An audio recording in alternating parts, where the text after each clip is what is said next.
Here we have the Dell Inspiron 16 Plus. Now we went ahead and did a very in-depth review of this computer, which we are not going to be doing today. If you want to watch the in-depth review, I will give a link to the description, a link to that video in the description. But today what I wanted to discuss with this Inspiron 16 Plus is basically, is this the best value computer that you can buy in its particular category? For example, you can usually get the 16s, the Inspiron 16s, somewhere kind of flirting in the $1,000 range. They work their way up depending on the specs and configurations and stuff. This particular one has a 512 solid state drive, 16 gigs of RAM, the NVIDIA 3050, and i7 processor, and all that was packaged together. Oh, and the 3K non-touch display, all of that was packaged together for, I believe, somewhere around, I think you can get them for about $1,100 now off Dell's website. That said, this particular computer, and I will give a quick little rundown of this machine, but in any event, what I wanted to talk about was what computer should you buy if you're looking to get something kind of big and premium and sort of, again, flirting between $1,000 to $1,500. So that is the goal of today's video.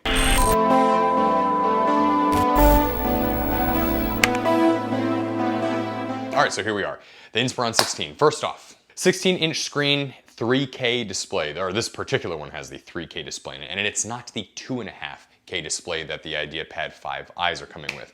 No, this is full-blown 3K, really nice, bright, sharp, colorful. Love the panel in here. It just looks fantastic. This computer has great speakers. It has a honkin' large trackpad, a trackpad almost the size of my entire hand, and that's really nice and luxurious, and it's fairly responsive. It doesn't ghost too bad. Sometimes I feel like it has a little bit of trouble distinguishing right and left clicks and some other things, but and it's also like a little bit too firm in terms of its tactileness, but overall it is a good touchpad. Not a great touchpad, a good touchpad. Keyboard, on the other hand, fantastic. Black keycaps, backlit, big, comfortable, not a lot of flex, just a great all-around typing keyboard. Really like it. Webcam, privacy shutter in it as well. Thunderbolt 4, you can charge the laptop off of that as well. I/O is decent. You got two USB super speed ports, the Thunderbolt 4, audio jack, full-size micro SD card. And then of course, oh yeah, that's right, where you plug it in because it doesn't run on solar energy, people. It also has HDMI, which a lot of people in the business world will appreciate because you can pop it up to a projector, or if you wanted to have this thing kind of docked into another screen, you can do that too. Materials are premium, nice sort of metals, and just it feels good in the hand, like it's not gonna break after using it for several years. What more can I say? Good computer. Now, what we want to talk about though is where this thing sort of falls in place in terms of the other options out there.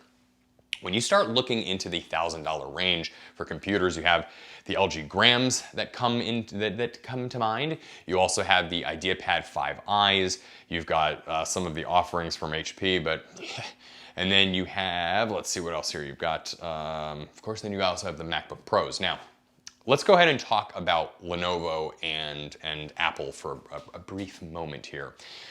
So if you want to take the plunge into the Apple world and you go with the MacBook Pro 16-inch laptop, the competitor to this, what you need to be aware of is that you will of course be spending nearly twice the price of this particular platform.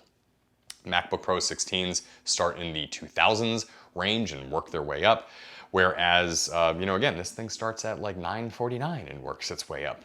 And then you have Lenovo's ThinkPad, where if you get into their 16-inch computer with a 3K display, you're automatically sitting, I think, somewhere at about $1,900, and then it can kind of go up from there. Now, Lenovo does offer the IdeaPad 5i, which is sort of a premium, even more premium version of their IdeaPad 5, has a 2.5K display, and it's a decent panel.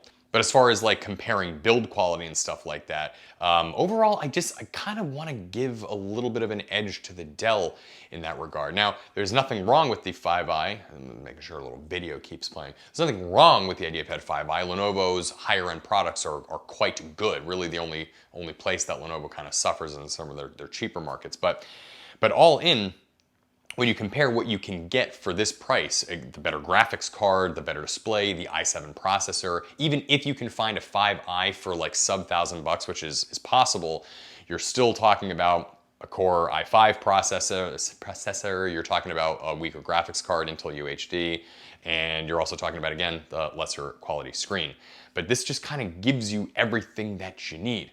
LG Grams, that's kind of the next thing that sort of comes to mind. By all accounts, I like the LG Gram. It's a great computer, no qualms whatsoever, think they're fine. But you get a little more business from this Dell. I also think that the support from Dell is superior to LG as well. So if you're looking for something in between the $1,000 and $1,500 range, between an LG Gram and the Inspiron 16, if you're not intending to travel with it, in other words, if your sole purpose is to just use this thing as like a desktop laptop for business purposes, video editing, audio editing, doing a little bit of gaming, you get the idea. Then I kind of think that the Inspiron 16 wins in that category too.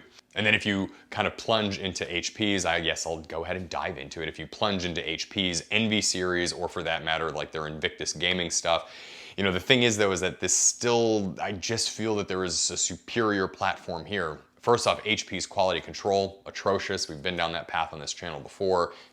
If it goes out of warranty, or if you even have warranty support, customer service is really, really bad. Reliability is really bad. The screens constantly go out on the HP Envies. I've never had a problem with the screens on the Inspiron 16s, and we've sold quite a few of them.